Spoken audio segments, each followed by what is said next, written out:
Hey, what's up YouTube? Your boy Chris out in the Cali Intake Garage. I decided to make this video for anybody that may be considering purchasing a Husky 30-gallon air compressor.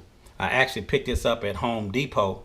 So in this video, I'm going to give you some of the basic operations of the 30-gallon air compressor. I will go over some of the specifications as well as the tank pressures.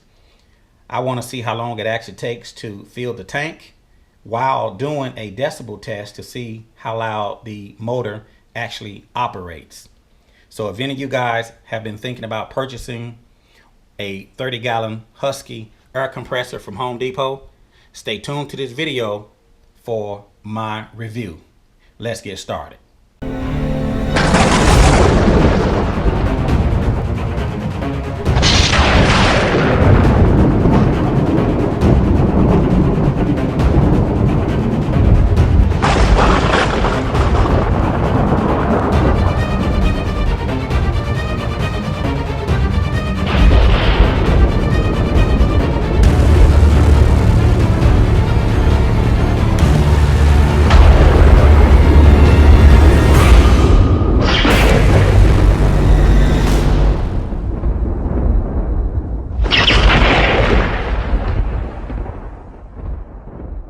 My last air compressor was a Husky and it served me very well. I just needed a bigger tank, so I decided to go back with the Husky, and I actually got a good deal on this at Home Depot. It sells for about $320 or so on their website.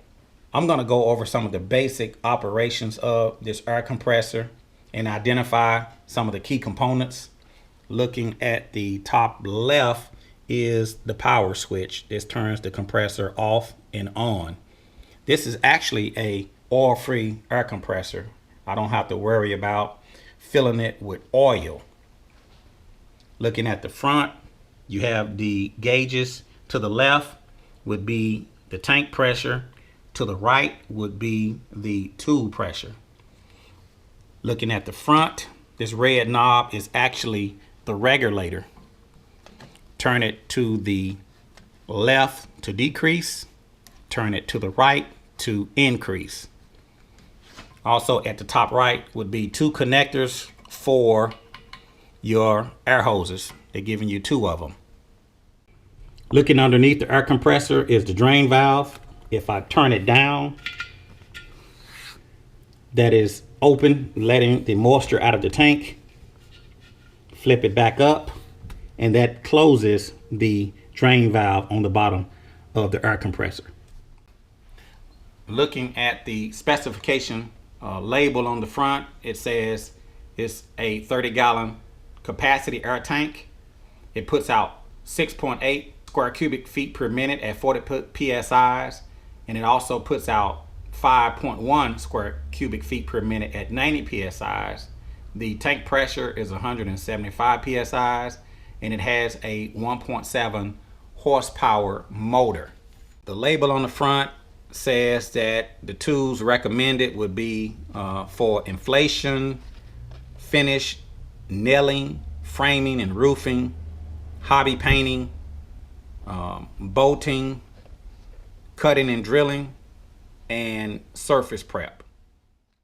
It holds 175 PSIs. Now don't get this confused with the tube pressure. It's not going to put out 175, so it'll hold 30 gallons of air. The pressure would be 175 psis, but the output pressure would be around 150 psis. The label says it was assembled in the US with global components. Now that doesn't mean that the parts wasn't made in China and assembled in America, but it says it's been assembled in America. So comparing this coming off of the wall with my measuring tape, we are looking at right at about 21 inches coming off of a wall. From side to side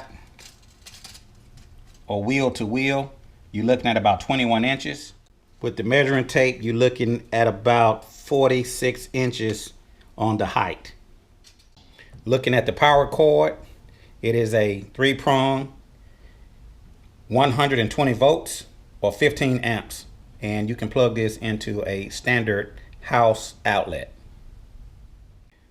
So next I'm going to be doing a field test and a decibel sound test to see how long it takes to fill up the 30-gallon Husky air compressor. And also I want to see how loud the motor actually runs. So I have the decibel meter set up with the stopwatch, and I'm going to turn it on. I want to see how long it actually takes to fill and the noise level. So I'm going to go ahead and turn on the power switch.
So we're looking at right at 8 minutes and 56 seconds. Looking at the gauges on the right will be your tool gauge. It's showing right at 150 PSIs, about 148 on the tool pressure. That's the actual output pressure. The highest I've actually seen it get to was like 150. On the tank pressure, right now we're sitting at 175. So one of the last things I'm going to do is plug up a short air hose. I just want to see how it operates some of my air tools that I will be using on this air tank. I can plug it in on either the bottom or the top. Plugged in. I'm going to set my pressure. Since I'm using some smaller tools, I'm just going to reduce it down to about 90 PSIs.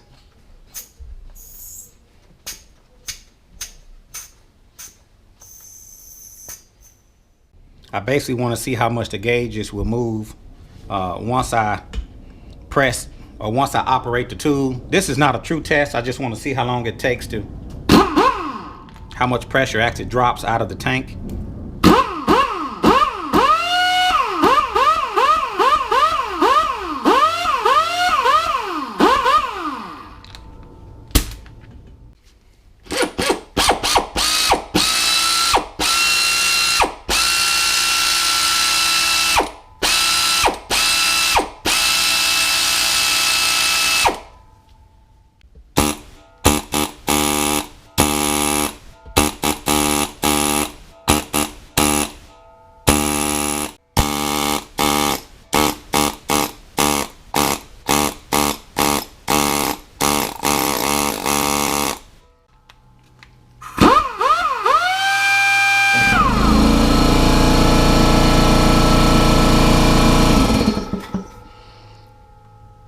So around of about 130, the air compressor kicked back on. So 175 maximum pressure. When it drops down to about 130, the air compressor will kick back on. So what is my overall impression of this Husky 175-gallon air compressor? What do I think about it so far? Well, it's going to take some time before I can actually put this air compressor through the test. The tools that I used in this video, I didn't have a load on them, so it's kind of hard to say. But it appears that it's a pretty good air compressor. One of the reasons why I bought it was because of its capacity and the pressure. So 30 gallons was an upgrade from the 22-gallon that I had. I wish that the output pressure would match the tank pressure. So the maximum that I've seen on this 30 gallon is putting out 150 PSIs, but the tank pressure is 175. So I would like it a little bit better if the tube pressure could match the tank pressure. But other than that, I believe that this is going to be a good air compressor for what I plan on using it for. Drop a comment down in the comment section below. In the description, I will include a link where you guys could purchase this air compressor if you wanted to buy it. This is your boy Chris out in the Caliente Garage, just giving you a overall review and my impressions of this Husky 30 gallon air compressor that I picked up from Home Depot. And I will talk to you guys later. See you.